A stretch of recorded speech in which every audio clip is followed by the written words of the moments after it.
देखिए, हम कोर्ट के फैसले से सम्मानपूर्वक असहमत हैं, विनम्रतापूर्वक असहमत हैं। आज के दिन में ईडी के पास कोई सबूत नहीं है। 2 साल की इन्वेस्टिगेशन के बाद भी उन्हें 1 रुपया भी प्रोसीड्स ऑफ क्राइम नहीं मिला है।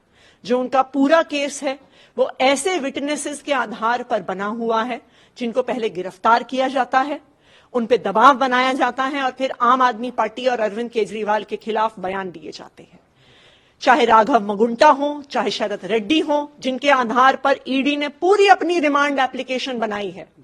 जब उनकी पहले क्वेश्चनिंग हुई, वो कहते हैं हम आम आदमी पार्टी के किसी नेता को नहीं जानते, हम विजय नायर को नहीं जानते, हम अरविंद केजरीवाल से नहीं मिले, हमने किसी को कोई पैसे नहीं दिए।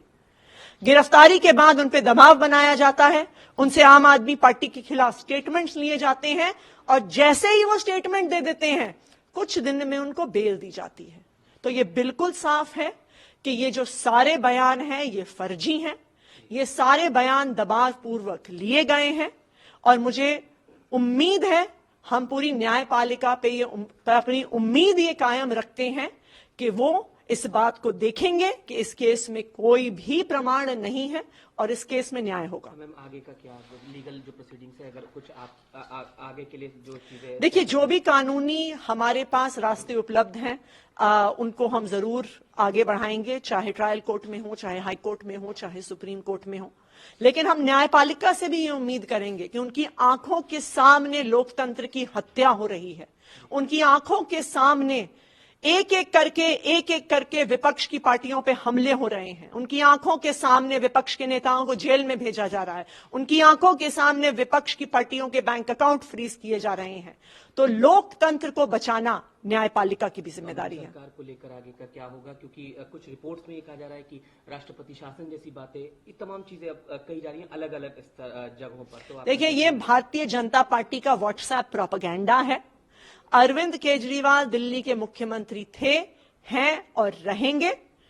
कोई भी कॉन्स्टिट्यूशनल और लीगल बार नहीं है उन पर मुख्यमंत्री रहने की।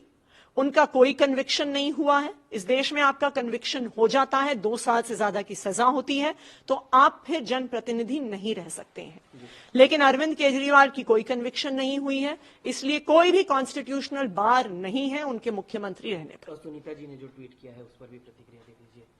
देखिए, आज पूरा देश अरविंद केजरीवाल जी के परिवार के साथ खड़ा है और मुझे लगता है कि अरविंद केजरीवाल जी की पत्नी सुनीता केजरीवाल जी का ट्वीट दिखाता है कि पूरा परिवार हिम्मत के साथ, बहादुरी के साथ लोकतंत्र को बचाने की इस लड़ाई में डटा हुआ है।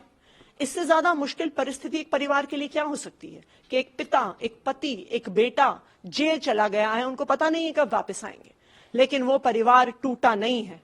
जैसे मनीष सिसोदिया का परिवार नहीं टूटा, जैसे संजय सिंह का परिवार नहीं टूटा, जैसे सत्येंद्र जैन का परिवार नहीं टूटा। ये लोग भारतीय जनता पार्टी वाले सोचते हैं कि हम केस कर देंगे और विपक्षी पार्टियों के नेता कूद कूद कर भारतीय जनता पार्टी में चले जाएंगे।